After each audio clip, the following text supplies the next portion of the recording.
নমস্কার, আশা করি সবাই খুব ভালো আছো। নতুন একটা ভিডিওতে সবাইকে স্বাগত। আগের ভিডিওতে আমরা ক্লাস 8-এর ইংলিশের লেসন 13-এর the man who planted trees গল্পের পার্ট 2টা বঙ্গানুবাদ সহ জেনেছি। আজকের ভিডিওতে আমরা তার অ্যাক্টিভিটিসগুলো সলভ করব। চলো শুরু করা যাক। First, activity 4, complete the following sentences with information from the text. পাঠ্য থেকে তথ্য নিয়ে নিচের বাক্যগুলিকে সম্পূর্ণ করো। A, in the text I refers to the author Jean Giono. কি বলছে? পাঠ্যে আমি বলতে বোঝানো হয়েছে লেখক জন গিয়ানোকে। B, the shepherd's cottage would be the narrator's shelter for the night since the closest village being still more than a day and half further on.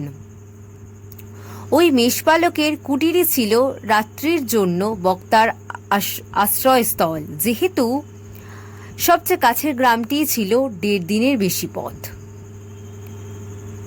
C, with a great deal of attention this shepherd began to examine the acorns, separating the good ones from the bad.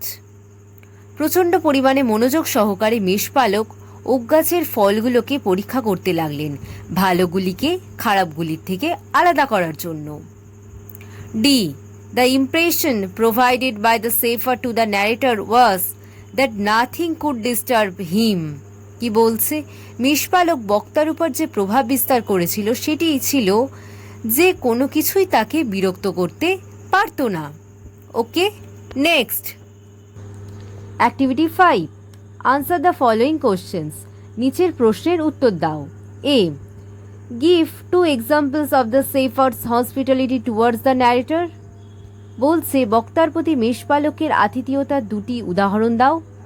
The shepherd gave him a drink and led the narrator to his shepherd cottage as the show of hospitality. কি বলছে? মেষপালক তাকে পানীয় দিয়েছিল এবং বক্তাকে তার মেষপালকের কুটিরে নিয়ে গিয়েছিল আতিথেয়তার নির্দেশন রূপে। B, state the profession of the people who inhabited the 4 or 5 remote villages. কি বলছে? 4-5টি প্রত্যন্ত গ্রামে যারা বাস করত সেই লোকের পেশা সম্পর্কে, সেই সমস্ত লোকের পেশা সম্পর্কে বলো। Answer, the people who inhabited the 4 or 5 remote villages were the woodcutters.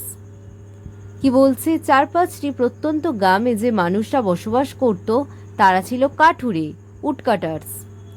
C, I was intrigued. Why was the narrator intrigued? বলছে আমি হতভম্ব হয়েছিলাম। বক্তা কেন এখানে হতভম্ব হয়েছিল?